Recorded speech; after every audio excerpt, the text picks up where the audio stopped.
देश के लिए आज बड़ा दिन है। मोदी सरकार संसद में 4 बड़े बिल पेश करने जा रही है। इसमें एक बिल ऐसा भी है कि अगर प्रधानमंत्री, मंत्री या फिर विधायक करप्शन के आरोप में जेल गए तो उनकी कुर्सी तुरंत चली जाएगी। जी हां, सरकार इसके लिए संविधान में 113वां संशोधन करने जा रही है। इस कानून के दायरे में सभी मंत्री आएंगे। माना यह जा रहा है कि इस पर जोरदार हंगामा होगा। इसके अलावा सरकार Jammu Kashmir reorganisation amendment bill भी पेश करने वाली है। ऑनलाइन गेमिंग पर बिल आएगा और government of union territory amendment bill भी पेश होगा।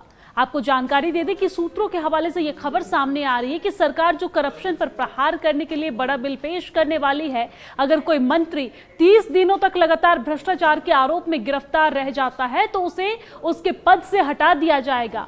यानी कि इससे साफ है कि सरकार अब ये संदेश देना चाहती है कि सत्ता में रहते हुए कोई भी मंत्री भ्रष्टाचार में शामिल होगा तो वो अपनी कुर्सी बचा नहीं पाएगा। इसके लिए सरकार केंद्र स्तर पर आर्टिकल 75 में संशोधन करेगी। राज्य के लिए आर्टिकल 164 में संशोधन किया जाएगा। आपको ये बता दें कि क्या क्या होने जा रहा है, क्या क्या बदलाव आज होंगे। तो आपको सबसे पहले बता दें, सबसे पहला बदलाव ये है कि मंत्रियों की अनिवार्य बर्खास्तगी होगी। किस स्थिति में होगी वो भी आपको समझा देते हैं। अगर कोई केंद्रीय मंत्री या फिर प्रधानमंत्री लगातार 30 दिन तक हवालात यानी कि जेल में रहते हैं और जिस अपराध के आरोप में गिरफ्तार किए गए हैं उन्हें उसकी सजा 5 साल या उससे ज्यादा हो सकती है, तो राष्ट्रपति को प्रधानमंत्री की सलाह पर 31वें दिन उसे उस पद से हटाना होगा। अगर सलाह नहीं दी जाती है तो मंत्री अपने आप 31वें दिन से पद से हट जाएगा। प्रधानमंत्री के मामले में भी यही नियम लागू होगा। अगर वो 31 दिन तक जेल में रहते हैं और इस्तीफा नहीं देते हैं तो वो स्वतः यानी कि अपने आप वो पद जो है वो समाप्त हो जाएगा। दूसरा, राज्यों के लिए क्या है वो भी आपको बता देते हैं। यही सेम नियम मुख्यमंत्री और राज्य मंत्रियों पर भी लागू होगा। 30 दिन से ज्यादा हिरासत मतलब कि 31वें दिन इस्तीफा देना अनिवार्य होगा।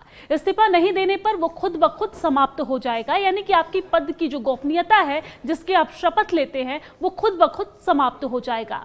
रिहाई के बाद उन्हें दोबारा नियुक्त किया जा सकता है।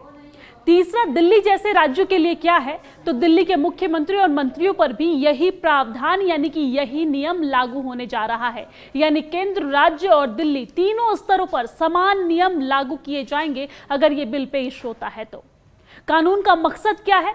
मंत्री जनता की उम्मीदों और भरोसे का प्रतीक होते हैं। अगर कोई मंत्री गंभीर अपराध में जेल चला जाए तो यह संवैधानिक नैतिकता और सुशासन के खिलाफ है। अभी तक संविधान में ऐसा कोई प्रावधान नहीं था, इसलिए यह संशोधन लाया गया है ताकि प्रधानमंत्री, मुख्यमंत्री या फिर कोई भी मंत्री गंभीर अपराध के आरोप में जेल जाने पर पद पर नहीं बने रह सकेंगे। अब जेल जाने वाले पीएम, सीएम या फिर मंत्री को जबरन हटना होगा। अगर सरकार टालमटोल करती है तो उसका पद 31वें दिन अपने आप ही खत्म हो जाएगा, यानी कि समाप्त हो जाएगा। लेकिन इस बिल को अभिषेक मनु सिंघवी ने मनमाना बताया है। कांग्रेस नेता और सीनियर एडवोकेट अभिषेक मनु सिंघवी ने इसे गंभीर बताया है। उन्होंने एक्स पर लिखा है कि कितना खतरनाक चक्र है ये। गिरफ्तारी के लिए कोई दिशा निर्देश नहीं माने जाते हैं। विपक्षी नेताओं की गिरफ्तारियां धड़ाधड़ हो रही है, मनमाने तरीके से हो रही है।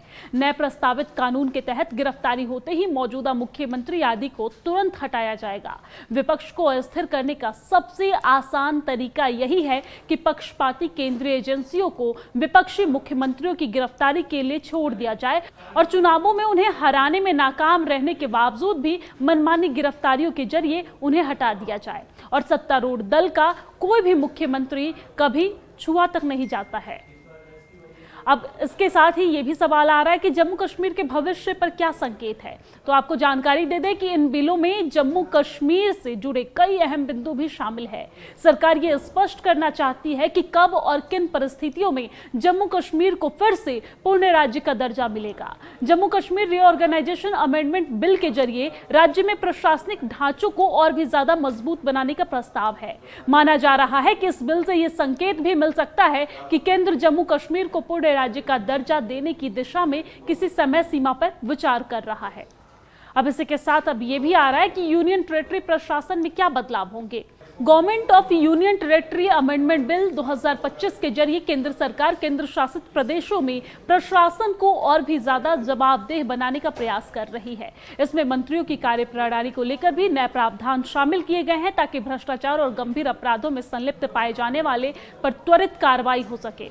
इसी के साथ साथ ऑनलाइन गेमिंग पर भी लगाम लगाने को लेकर सरकार जो है वो सख्त कदम उठाने वाली है। आपको जानकारी दे दें कि ऑनलाइन गेमिंग यानी कि प्रमोशन एंड रेगुलेशन बिल 2025 का मकसद है कि ऐसे गेमिंग एप्स पर नियंत्रण करना जिसमें सट्टेबाजी या फिर बेटिंग शामिल है।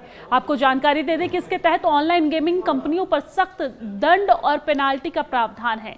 साथ ही किसी भी सेलिब्रिटी को इन एप्स का विज्ञापन करने से रोका जाएगा। अगर कोई इसका उल्लंघन करेगा तो उस पर भी कानूनी कार्रवाई की जाएगी।